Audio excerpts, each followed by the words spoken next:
बस एक बहाना मिलना चाहिए। दुनिया के मंच पर भारत को बदनाम करने के लिए, भारत सरकार को घेरने के लिए कई मोर्चे, कई देश काम करते हैं। उनमें पाकिस्तान तो सबसे आगे है। 3 साल पहले मार्च 2019 में OIC ने अपनी बैठक में भारत को न्योता दिया था, जिसमें तत्कालीन विदेश मंत्री सुषमा स्वराज गई थी। सुषमा स्वराज को न्योता देने के बाद पाकिस्तान के तत्कालीन विदेश मंत्री शाह महमूद कुरैशी ने धमकी दी थी कि वो OIC का बहिष्कार करेंगे, लेकिन UAE ने कुरैशी की धमकी को खारिज कर दिया।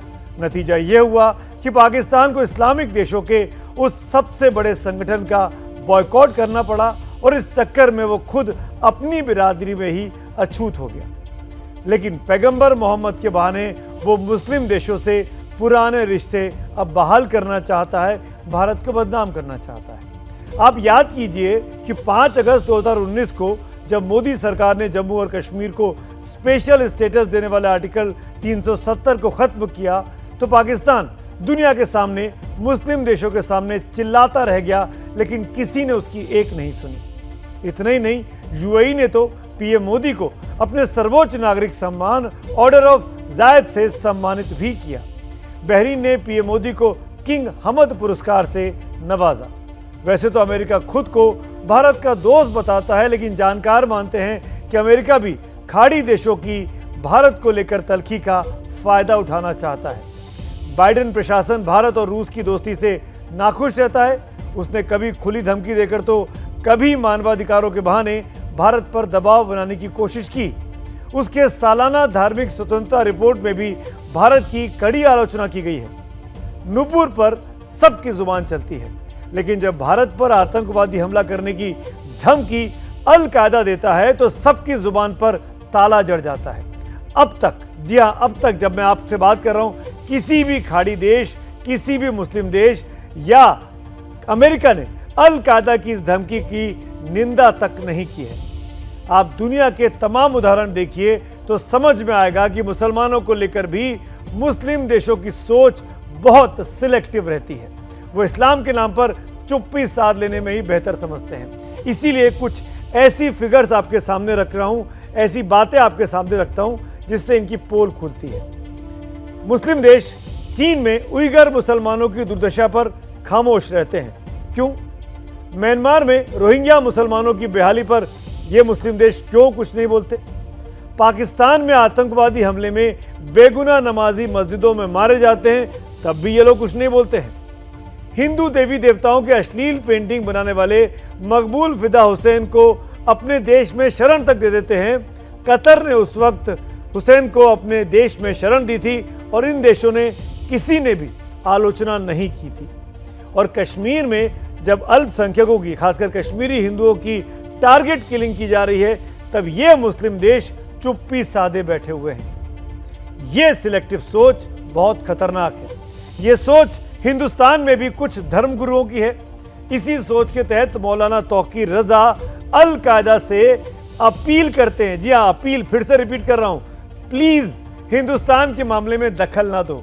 अपील भी है और प्लीज भी है। न जाने किसको प्लीज कर रहे हैं तौकीर रजा साहब। उस अल कायदा से जो 20 साल पहले इस दुनिया में बर्बादी का दूसरा नाम था, उस अल कायदा से अपील कर रहे हैं तौकीर रजा। देखिए क्या हालात है इनकी। 11 सितंबर 2001 अल-कायदा का WTC पर हमला, 2 विमानों की टक्कर से 2977 मौत, और इसके साथ दुनिया ने अल-कायदा का सबसे बड़ा आतंकी और घिनौना चेहरा देखा। लेकिन उसके अगले साल ही एक और हमला हुआ। अक्टूबर 2002 इंडोनेशिया का शहर बाली, अमेरिकी दूतावास के सामने हमला, 202 लोगों की मौत। फिर तो सिलसिला सा शुरू हो गया। कभी स्पेन में तो कभी लंदन में अल-कायदा के आतंकी हमले होते रहे। अब वो अल-कायदा नुपुर शर्मा के एक बयान को लेकर हिंदुस्तान में शहर दर शहर धमाकों की धमकी दे रहा है।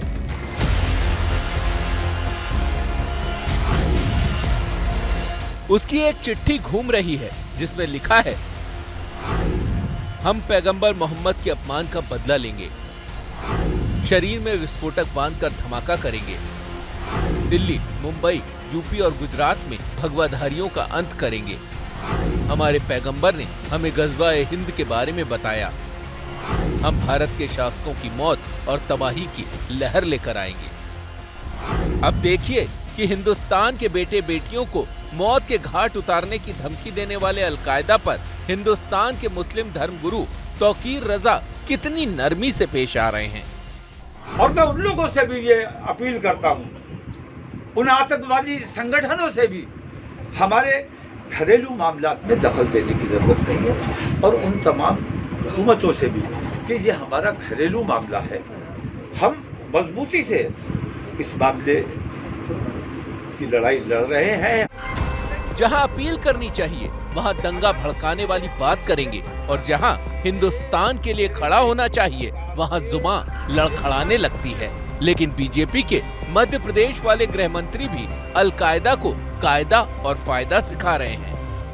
अलकायदा कायदे में रहेगा तो फायदे में रहेगा, कायदे से अलग जाएगा तो फायदे से जाएगा। मोदी जी का, अमित शाह जी का नेतृत्व है, देश को या कोई भी आतंकवादी संगठन बर्दाश्त नहीं किया जाता। नाम निशान मिट जाता है, देश के ऊपर हमला करने की सोचे नहीं कभी।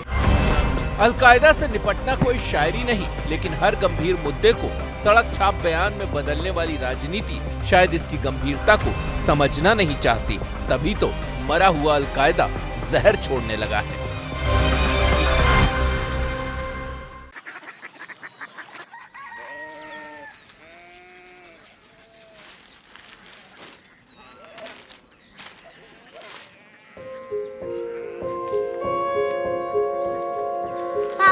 बाबा कोरिया सिटी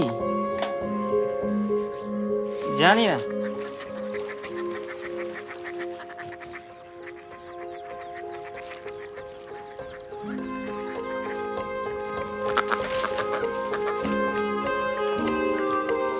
कोरिया सिटी? हाँ।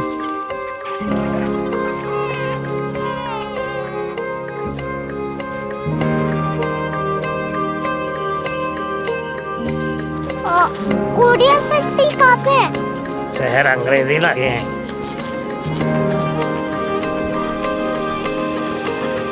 Korea city.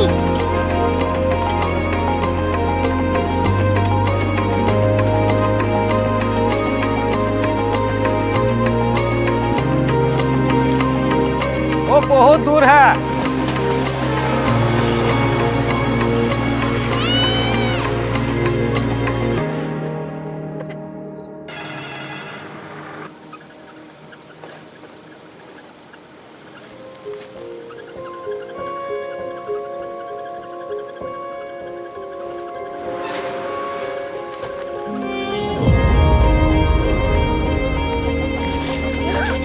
Korea city.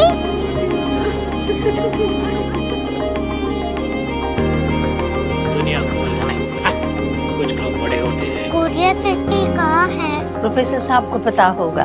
हो, ये छोटा वाला ग्लोब लगता है और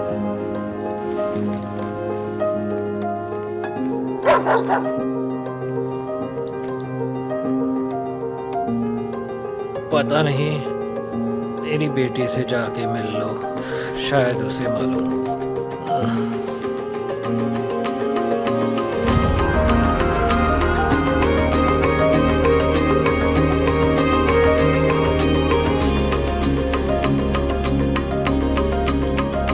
हाय, बाबा ने भेजा है। Come here. Korea city. Korea city नहीं, क्यूरियोसिटी। वो क्या? That's what brought you here? जो तुम्हें यहाँ तक ले आया। क्यूरियोसिटी।